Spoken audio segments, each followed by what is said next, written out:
ईमानदार किसान और भगवान का आशीर्वाद। एक बार की बात है, हरी भरी पहाड़ियों और बहती नदियों के बीच बसे एक छोटे से गांव में रमेश नाम का एक विनम्र और ईमानदार किसान रहता था। वह अपनी ईमानदारी, दयालुता और कड़ी मेहनत के लिए पूरे गांव में जाना जाता था। हालांकि उसके पास जमीन का एक छोटा सा टुकड़ा था, लेकिन वह उसे लगन से जोतता था, यह मानते हुए कि ईमानदारी और कड़ी मेहनत से हमेशा अच्छे नतीजे मिलेंगे। वह जो कुछ भी था, उससे संतुष्ट था, कभी भी अपनी जरूरतों से ज्यादा धन की इच्छा नहीं करता था। रमेश अपनी पत्नी लक्ष्मी और अपने 2 बच्चों के साथ एक साधारण झोपड़ी में रहता था। हर सुबह सूरज उगने से पहले वह अपने खेतों में चला जाता, जमीन जोतता और अपनी फसलों की देखभाल करता।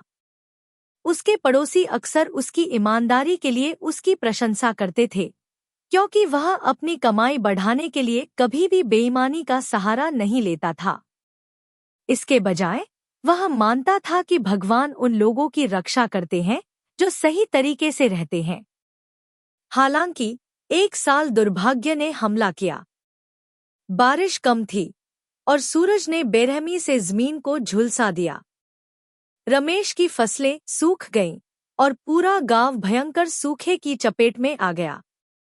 कई किसान हताश होकर अपने परिवार का भरण पोषण करने के लिए अनैतिक तरीके अपनाने लगे। कुछ ने अनाज जमा कर लिया, जबकि दूसरे अपने पास बचे थोड़े से अनाज के लिए भी बहुत ज्यादा कीमत वसूलने लगे। लेकिन रमेश ने अपने स्वभाव के मुताबिक ऐसे रास्ते अपनाने से इनकार कर दिया। अपने संघर्षों के बावजूद उसने जो कुछ भी था, उसे जरूरतमंदों के साथ बांटना जारी रखा। उसकी पत्नी अक्सर चिंतित होकर पूछती, रमेश, हमारा क्या होगा? हमारे पास खुद के लिए भी मुश्किल से ही पर्याप्त है। इस पर रमेश मुस्कुराता और जवाब देता, लक्ष्मी, जब तक हम सही काम करते रहेंगे, भगवान हमारा ख्याल रखेंगे। भरोसा रखो। एक शाम जब रमेश अपने खेत में बैठकर बारिश के लिए प्रार्थना कर रहा था, तो उसके सामने एक बूढ़ा आदमी आया। उसके कपड़े फटे हुए थे और वह यात्रा से थका हुआ लग रहा था। दयालु महोदय, मैंने कई दिनों से कुछ नहीं खाया है, बूढ़े आदमी ने विनती की। क्या आप मुझे कुछ खाना दे सकते हैं? हालांकि रमेश के पास अपने परिवार के लिए मुश्किल से ही पर्याप्त भोजन था, फिर भी उसने संकोच नहीं किया।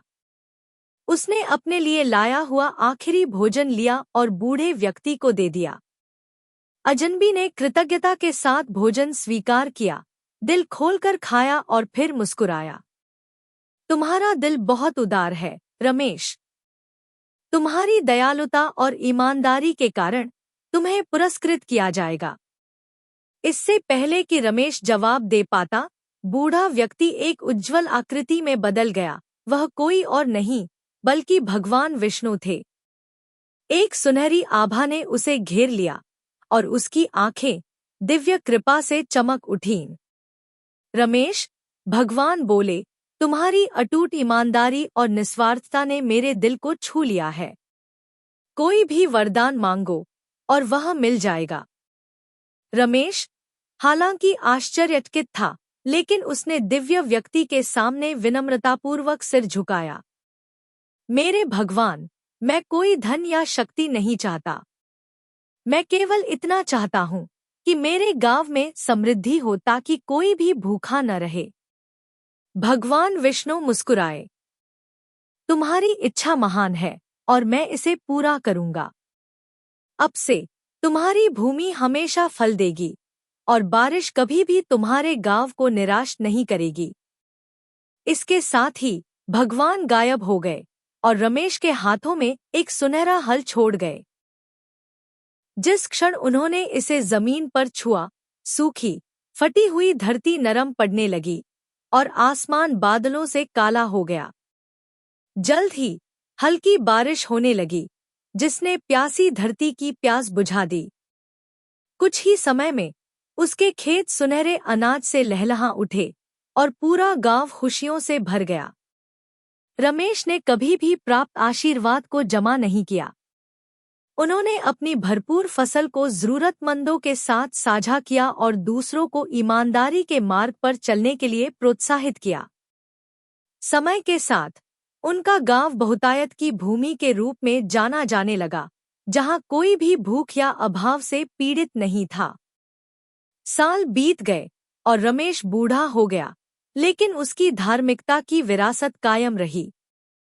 उसके बच्चों ने उसके उदाहरण से सीख लेते हुए उसके नेक काम को जारी रखा, यह सुनिश्चित करते हुए कि दयालुता और ईमानदारी उनके परिवार के मार्गदर्शक सिद्धांत बने रहें। और इस प्रकार ईश्वर में ईमानदार किसान की आस्था और उसकी अटूट निष्ठा ने न केवल उसके जीवन को बदल दिया, बल्कि उसके पूरे गांव का भाग्य बदल दिया। क्योंकि सच में ईमानदारी, दयालुता और निस्वार्थता सबसे बड़ी दौलत है जो एक व्यक्ति के पास हो सकती है, और ईश्वर की नज़र में ये कभी भी बेकार नहीं जाती।